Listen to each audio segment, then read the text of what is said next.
হবে আশা করা বন্ধ করে দেন। ইহুদির পতন হতে হলে আবার কী হইতে হবে? বিশুদ্ধ আকীদা এবং তাওহীদের অনুসারী লোকরাই আবার যেতে হবে, অন্তত যারা কি করে না, আবেগে পাগল শিশু হত্যা করছে ইসরায়েল। কিয়ামতের দিন আল্লাহ সুবহানাহু ওয়া তাআলা এবারে আমাদের সঙ্গে দায়িত্ব জিজ্ঞাসা করলে আমরা কি উত্তর দেব? মুসলিম দেশগুলো রাষ্ট্রপ্রধান যাদের সক্ষমতা সাহায্য করার কিছু সাহায্য করছে না, তারাই বা কি উত্তর দিবে? আপনিও বলেন না, আমরাও তাই একই প্রশ্ন করি, কি উত্তর দিবে? আসলে কি আমাদের কি উত্তর আছে? না, উত্তর নাই।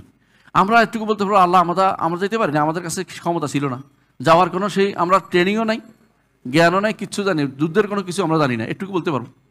কারণ এটা আমাদের যুদ্ধ এখন আমরা ব্যক্তিগত মানুষ করে না, যুদ্ধ কে করে? মিটারে করে, সেনাবাহিনী করে।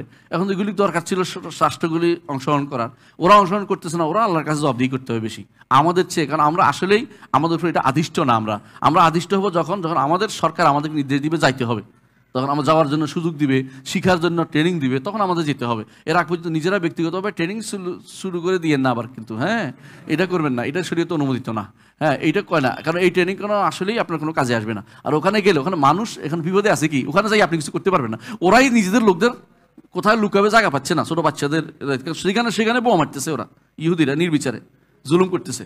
সেই জায়গাতে আপনি যে কোথায় দাঁড়াবেন? আপনি দাঁড়ানোর জায়গা পাবেন না। বরং এখন সবচেয়ে বড় জিনিস হচ্ছে আমরা দোয়া করি আল্লাহর কাছে প্রথমে, দ্বিতীয়ত আমাদের সরকারদের কাছে আবেদন করি তারা যেন ফিলিস্তিনি ভাইদের পাশে দাঁড়ায়, সহযোগিতা করে, সাহায্য সহযোগিতা করে, এবং ফিলিস্তিনি ভাইদের কাছে দোয়া করি তারা যেন দবতুন নফস করে। দবতুন নফস বুঝেন? নিজেকে নিয়ন্ত্রণ করে, কষ্ট করে। এমন কিছু আপনি তৈরি করে দিবেন না যে জিনিস আপনি করতে আপনি এটা শেষ পর্যন্ত সামাল দিতে পারবেন না। যে জিনিস আপনি সামাল দিতে পারবেন না সেই জিনিস আপনি শুরু করেন না। আপনার কথা বুঝাতে পারছি? যে জিনিস আপনি পারবেন সেটা আপনি করবেন। শরীয়তে আপনাকে বলেছে লা ইউকাল্লিফুল্লাহু নাফসান ইল্লা উসআহা, আল্লাহ সাধ্যের বাইরে কাউকে কষ্ট দেন না। আপনি যদি পারতেন, এমন যদি হইতো যে আমি শুরু করে দিলে আমার বাইরে এসে আমার পাশে দাঁড়াবে, তাহলে করেন। মানুষ কিন্তু কেউ নিজে কোথাও গেলে বলে না ভাই আমি এসেছি বাইরের মানুষ, আমি এখানে কিছু গন্ডগোল করবো না, বুঝেন জিনিসটা?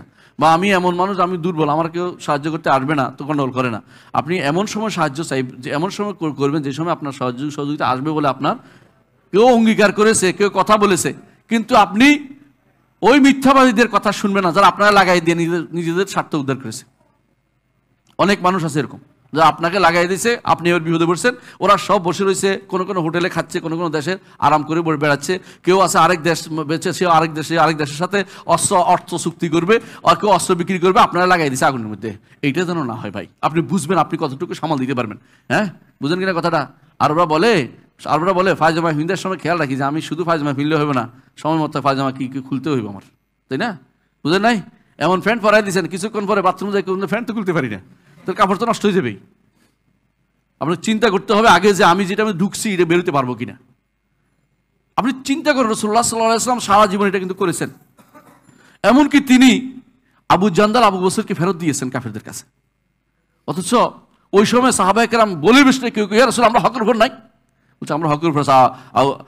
বলতেছেন ওমর আমি কিন্তু আল্লাহর রাসূল, আমি আল্লাহর রাসূল বলছি, বারবার বলতেছেন। আবেগকে প্রশ্রয় দেওয়া যাবে না, একটা কথা মনে রাখবেন। আপনি যেটা পারবেন না এটা ধৈর্য ধারণ করুন, অপেক্ষা করুন, অস্ত্র সংগ্রহ করুন, আপনি লোক সংগ্রহ করুন, মানুষদের কাছে যান, কান্নাকাটি করেন, ভাইদের যে আমাদেরকে মেরে ফেলতেছে, আপনারা আসেন, যেন আরব রাষ্ট্রগুলো একসাথে। কিন্তু আপনি কিছু করতে পারছেন না। আরবরা মুসলিম রাষ্ট্র একসাথে হতে পারলে বিশাল খেদমত। তারা আঙ্গুল দিয়ে ইশারা পাইছে, সঙ্গে সঙ্গে রণতরী পাঠাই দিছে। আর আপনার ভাই মরে যাচ্ছে, আপনি কিছু সাইরেনও পাঠাইতে পারেন না। কি হইলো? আপনি কি করছেন? এটা বুঝেন না? আপনি দেখেন না, দুনিয়ার কেউ মুসলিমদের ভালোবাসে না। মুসলিমরা নিজেদের ভালোবাসে কিনা সন্দেহ আমার কাছে মনে হচ্ছে এখন। আমাদের ভাইরা মরে যাচ্ছে, কেউ সন্দেহ, কেউ কিছু করতে না, সবাইকে আখের গুছাচ্ছে। সবাই এক একজন এক এক চুক্তি করবে, এটার মাধ্যমে এক একটা লাভবান হবে। কিন্তু কেউ ইসলামের জন্য কেউ বাবাকে ইসলামের জন্য কান্নাকাটি করার কেউ নেই। শুধুমাত্র আবেগ দিয়ে আবেগ তাড়িত হয়ে যুবকদেরকে নষ্ট করার কোনো কারণ নাই ভাই। আমি দোয়া করি, আপনারাও দোয়া করেন, আল্লাহ যেন আলামুল জিহাদ কায়েম করে দেয়, জিহাদের পতাকা উড্ডীন করে দেয়, সবাই জিহাদে যেতে পারে। কিন্তু পাগলামি করা যাবে না, অর্থাৎ কিছু নাই শুধু এই মরে যাওয়ার, অর্থাৎ আমরা এই করবো সেই করবো, হ্যাঁ করে, রাস্তা বন্ধ করে আমার কী লাভ হয়েছে, এই মিছিলে আমার কী লাভ হয়েছে আমাকে বলতে হবে, কোনো লাভ হবে না। এই কাজ করবেন না, দোয়া করবেন আল্লাহর কাছে, এবং ভাইদেরকে অনুরোধ জানাবে যাদের ক্ষমতা আছে তারা যেন পাশে দাঁড়ায়, এটুকু বলবেন। আল্লাহ হেফাজত করুন।